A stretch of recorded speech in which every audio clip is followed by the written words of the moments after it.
आज हम इसी पर हल्ला बोल करेंगे कि हमास का कैसे अंत होगा।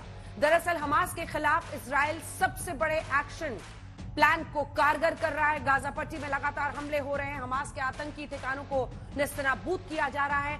इस बीच इजराइल के प्रधानमंत्री बेंजामिन नेतन्याहू ने प्रधानमंत्री मोदी को फोन किया, हालात की जानकारी दी। नेतन्याहू ने कहा कि प्रधानमंत्री मोदी से बातचीत करके ताकत मिलती है। इजराइल के प्रधानमंत्री बेंजामिन नेतन्याहू ने कहा है कि नरेंद्र मोदी जैसे नेता का साथ मिलने से हमें ताकत मिलती है। आपको हम दिखा रहे हैं कि कैसे और किस तरह हमास के खिलाफ एक्शन, इजराइल का एक्शन चल रहा है। इस वक्त गाजा पट्टी पर 4,500 रॉकेट्स दागे गए हैं।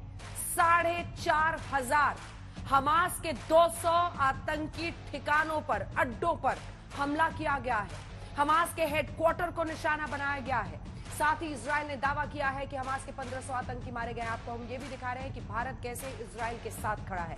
पीएम मोदी ने कहा है कि संकट में भारत के लोग इजराइल के साथ हैं। पीएम मोदी ने हमास के हमले को आतंकी हमला बताया है। कहा है कि भारत आतंक के हर रूप के विरोध में खड़ा है। आपको अब हम ये भी दिखा रहे हैं कि इजराइल को कौन कौन से देशों ने समर्थन दिया है।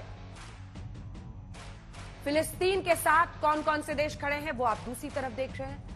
अमेरिका समेत तमाम यूरोपीय देश इजराइल के साथ है। ईरान के साथ साथ अरब देश फिलिस्तीन की तरफ खड़े दिखाई दे रहे हैं। आज हम तमाम सवालों पर हल्ला बोल करेंगे, विस्तृत तरीके से आपको बताएंगे कि आखिर इजराइल फिलिस्तीन की ये लड़ाई है क्या, हमास आतंकी संगठन क्या करना चाहता है। लेकिन उससे पहले ये रिपोर्ट।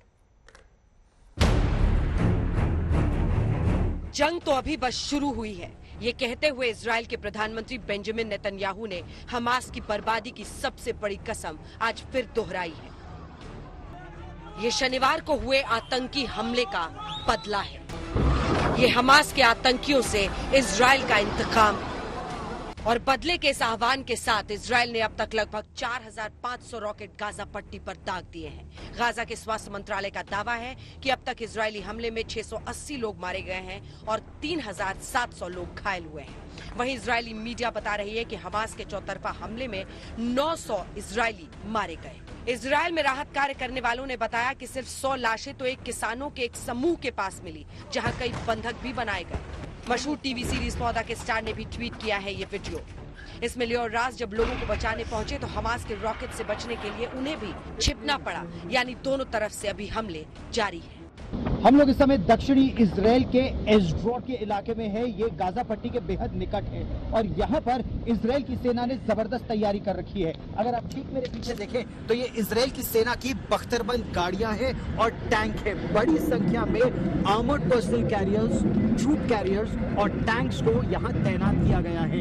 इसके अलावा उनके बड़े बड़े ट्रक यहाँ पर पूरी तरह से तैनात है। इनकी मंशा एक ही है, इनकी कोशिश एक ही है कि जैसे ही इन्हें आदेश मिलता है तो ये किसी भी समय गाजा पट्टी पर हमला करने के लिए पूरी तरह से तत्पर है और तैयार है। इजराइल ने हमास की बर्बादी लिखने में अपनी पूरी ताकत झोंक दी है। 3,60,000 सैनिकों को भी रिजर्व फोर्स से इस जंग में तैनात कर दिया गया है। ये बताने के लिए काफी है कि इजराइल हमास के खिलाफ किस पैमाने पे ये आक्रमण कर रहा है। रातों रात इजरायली सेना ने गाजा पट्टी में हमास के 200 आतंकी ठिकानों पर एयर स्ट्राइक किए हैं। इसमें रमाल क्षेत्र में हमास का गाजा शहर में हेडक्वार्टर भी शामिल है। इजरायली सेना ने हमास आतंकियों के बनाए 2 सुरंग ध्वस्त कर दिए हैं। इजरायली सेना का दावा है कि 1,500 हमास आतंकियों को इजराइल की धरती पर मारा गया है। सोमवार रात के बाद हमास आतंकी इजराइल में अब घुस नहीं पा रहे। दक्षिण इजराइल और बॉर्डर पर अब पूरी तरह इजराइल के नियंत्रण का दम भर रही है इजरायली सेना। इजराइल में बढ़ रहे तनाव के बीच आज तक पहुंचा है यरूशलेम। मैं आशुतोष मिश्रा इस समय हूं यरूशलेम में, वो इजराइल का ऐतिहासिक और प्राचीन शहर जिसकी अपनी पहचान है। मेरे ठीक पीछे सुनहरे दिख रहे अल अक्सा मस्जिद से। और इसके साथ ही अगर आप देखेंगे तो यहाँ की तस्वीरें बयां करती हैं कि कैसे युद्ध का असर इजराइल में पर्यटन पर ही नहीं बल्कि उस इलाकों पर भी पड़ा है जहाँ अक्सर चहल पहल होती थी। आपको बैक कैमरे से दिखाने की कोशिश करता हूँ कि कैसे अब ये शहर जो हमेशा साल भर भीड़ भाड़ से भरा रहता था वो पूरी तरह से खाली हो चला है। यहाँ तक कि जो प्राचीन शहर है, ओल्ड सिटी, वहाँ जो भीड़ होती थी वो पूरी तरह खत्म हो चुकी है। यहाँ ये गाजा में अब इजरायली हमले के बाद शवों का अंबार है। गाजा पर हवाई हमले अब भी जारी है। ये वीडियो देखिए। ये वीडियो दक्षिण इजराइल का है, जहां इजरायली सेना भारी फायरिंग के बीच जख्मी फौजियों और लोगों को बचा रही थी। इधर लेबनान के साथ लगे बॉर्डर पर भी इजरायल ने आज कई टैंक तैनात कर दिए हैं। तनाव बढ़ता जा रहा है। युद्ध के बढ़ते संकट के बीच इजरायल ने बीते दिन रॉकेट बॉम्बिंग से 3 हिजबुल्लाह आतंकियों को ध्वस्त कर दिया था। इस मोर्चे पर भी इजरायल की पूरी तैनाती। इधर विश्व के तमाम ताकतवर मुल्क इजरायल के साथ खड़े हैं। इजरायल के समर्थन में सोमवार शाम अमेरिका के व्हाइट हाउस को इजरायली झंडे के रंग में रोशन किया गया। अमेरिका इस युद्ध में इजरायल की हर संभव मदद कर रहा है। इजरायल को अमेरिका ने जरूरी हथियार, सैन्य उपकरण पहुंचाना शुरू कर दिया है। वहीं पेरिस में सोमवार को आईफल टावर को भी इजरायली झंडे के रंग में रंग दिया गया।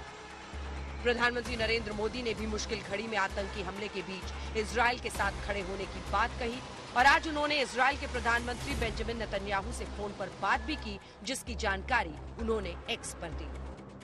प्रधानमंत्री ने फिर दोहराया कि भारत किसी भी तरह के आतंकवाद के खिलाफ है और इजरायल की जनता के साथ इस मुश्किल घड़ी में खड़ा है। आज तक ब्यूरो।